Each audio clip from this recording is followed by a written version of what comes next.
Halo teman-teman, para pecinta film, kembali lagi bersama Erto Film, rekomendasi dan rekam jejak film Anda. Apa kabar semuanya? Di kesempatan video kali ini, Mimin akan berbagi satu alur cerita film yang berjudul The Shawshank Redemption, rilis pada tahun 1994.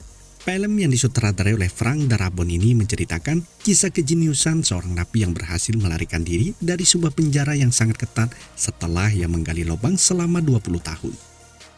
Oke, tanpa banyak spoiler di awal, langsung saja kita simak alur ceritanya. Ini dia The Shawshank Redemption. Ciki jos!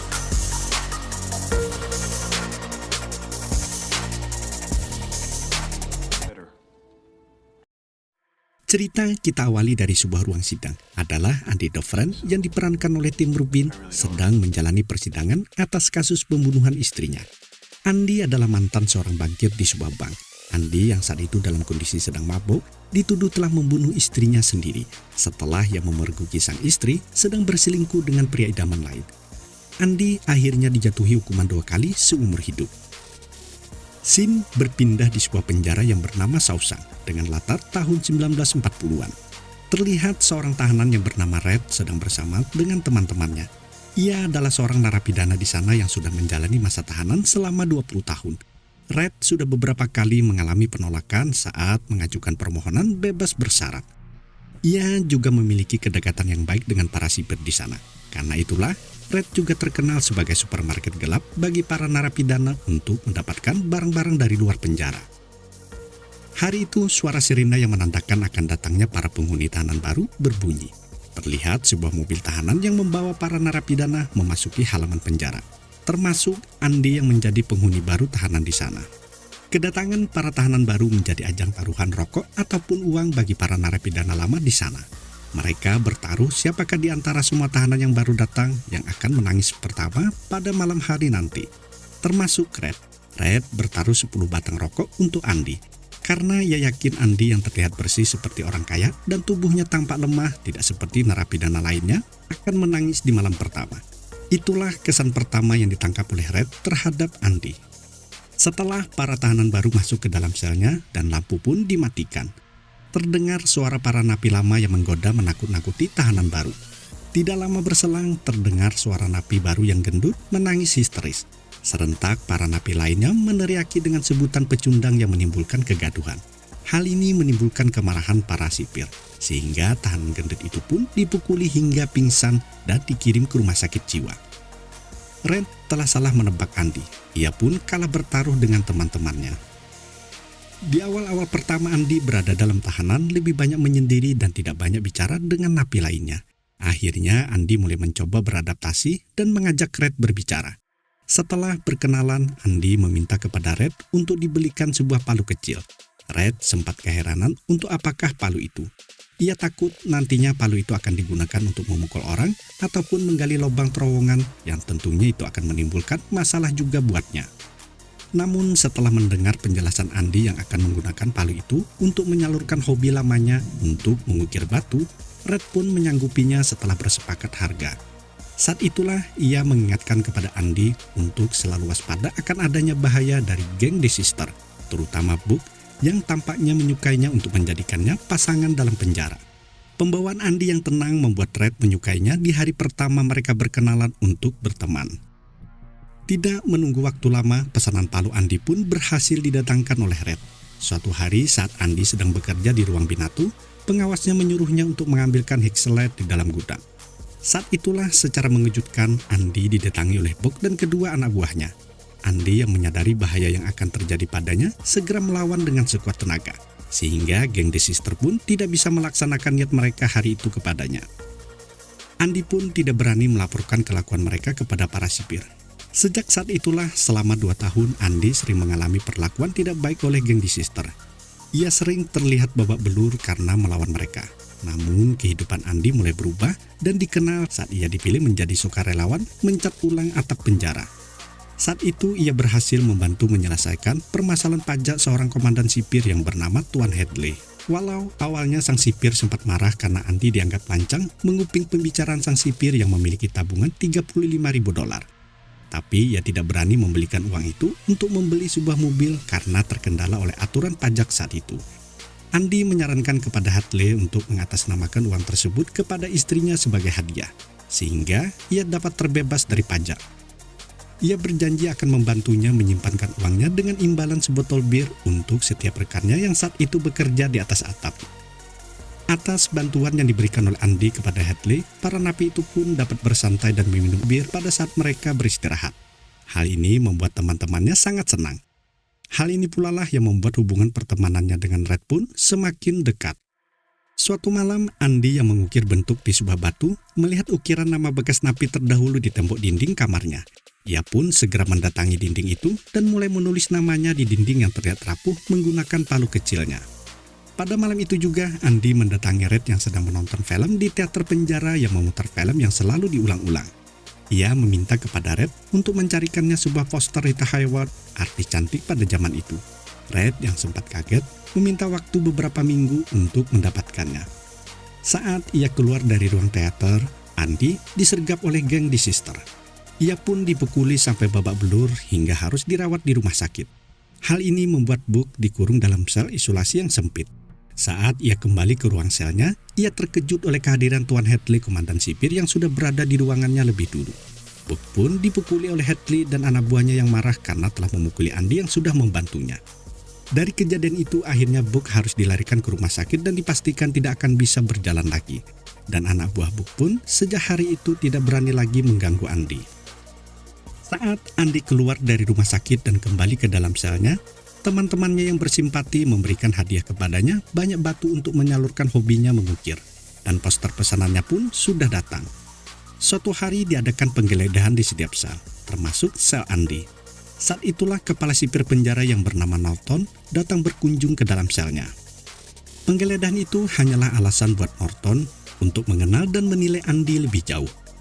Andy akhirnya dipekerjakan di sebuah perpustakaan oleh kepala sipir untuk membantu Brooke.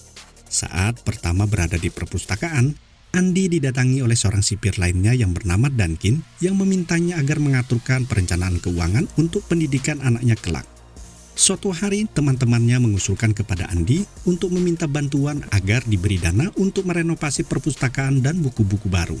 Karena sudah 6 kali kepala sipir berganti, perpustakaan tidak pernah mendapatkan perbaikan dan buku-buku baru. Atas izin kepala sipir, Andy setiap minggu mengirimkan surat permohonan dana kepada Dewan Kota.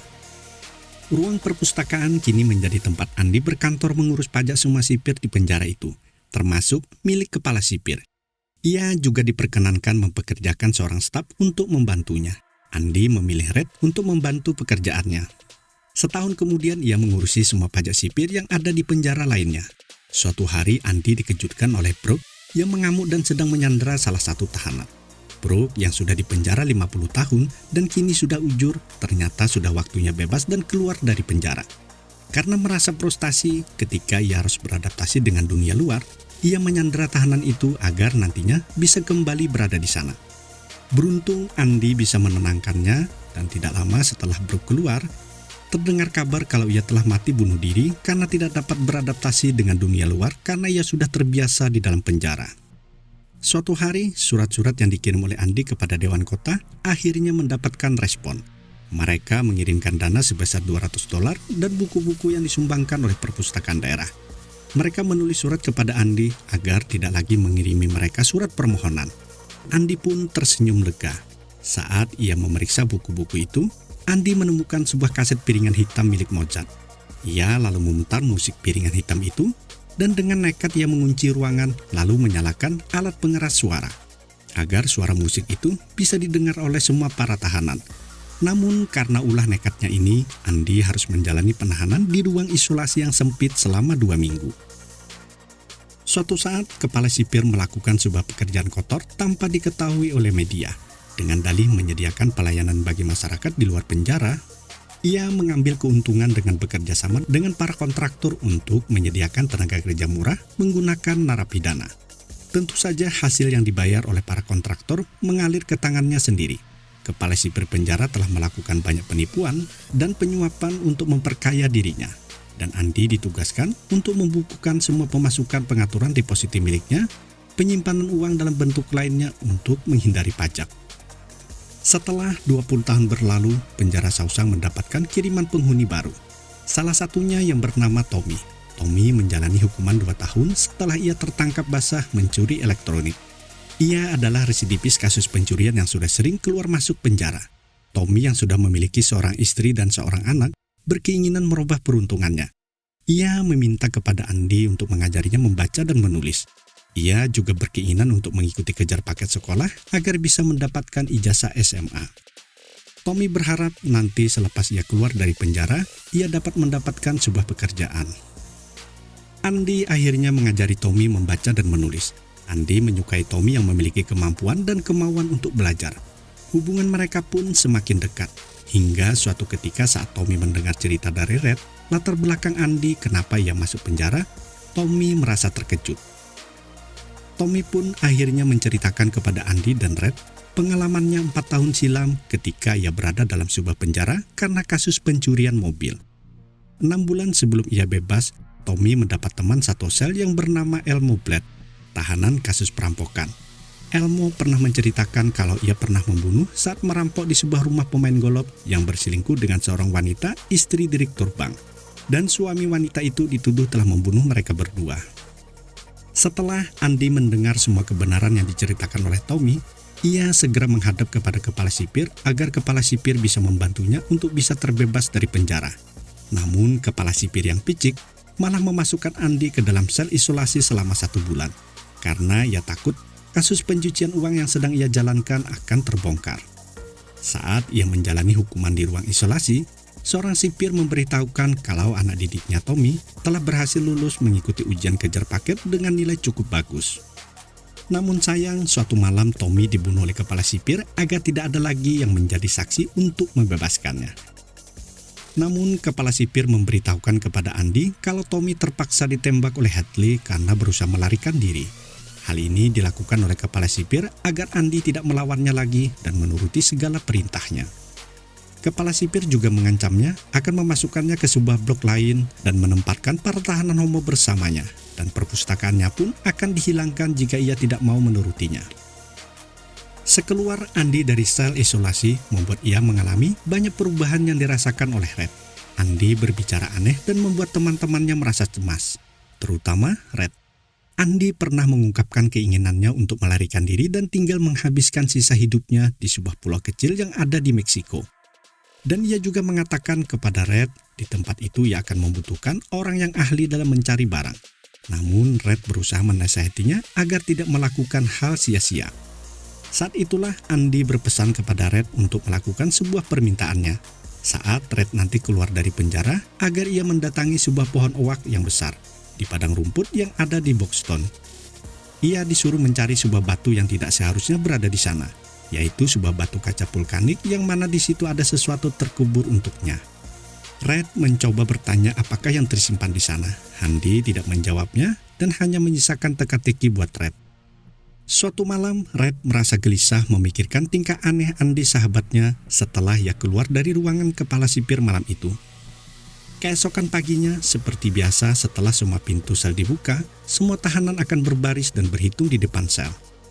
Saat itu, Red memandang dengan gugup ke arah sel Andi yang tidak kunjung keluar dan berbaris. Hal ini membuat para sipir marah dan mendatangi sel Andi.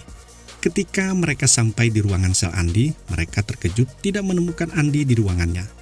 Sementara itu, kepala sipir yang berada di dalam ruangannya saat akan memakai sepatu yang kemarin disemirikan oleh Andi, ia terkejut setelah mendapati sepatu Andi yang kotor berada di kotak itu. Secara bersamaan, ia juga dikejutkan oleh suara sirine pertanda ada tahanan yang melarikan diri. Saat kepala sipir itu berada di ruangan Andi, ia sangat marah kepada anak buahnya kenapa Andi bisa menghilang begitu saja tanpa ada yang tahu. Red yang merupakan teman akrab Andi juga diinterogasi di dalam sel Andi.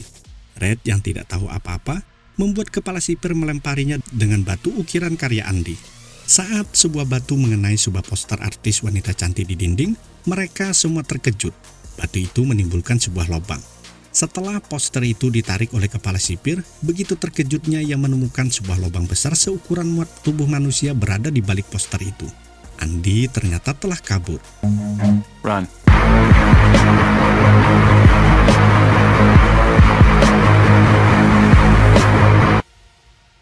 Pada malam terakhir, Andi disuruh membawa baju kepala sipir ke ruang cuci dan menyemir sepatu kepala sipir. Ia membawanya ke ruangan selnya.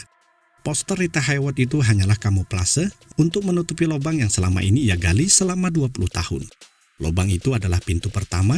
Ia memulai pelariannya dengan cara merangkak sepanjang 500 meter menuju tempat pembuangan. Andi kemudian merangkak lagi melewati lubang pembuangan tinja sepanjang 5 kali ukuran lapangan sepak bola. Keinginan kuat untuk bebas setelah ia dipenjara selama 20 tahun lebih atas hukuman seumur hidupnya yang sebenarnya tidak ia lakukan, membuat ia mampu melewati bau busuk kotoran manusia hingga sampai ke sebuah kali ujung lubang pembuangan yang terletak jauh dari penjara. Keesokan harinya, Andi pergi ke bank terdekat untuk mengambil uang kepala sipir penjara yang selama ini, tanpa sepengetahuan kepala sipir yang licik itu, ia atasnamakan dirinya. Di akhir cerita, terlihat kepala sipir tewas bunuh diri karena sudah dikibulin oleh Andi. Dan Red akhirnya mendapatkan kebebasannya setelah pengajuan permohonan bebas bersyaratnya pun dikabulkan. Ia terlihat pergi ke sebuah padang rumput yang luas di mana di sana terdapat sebuah pohon uwak yang besar seperti yang pernah diminta Andi.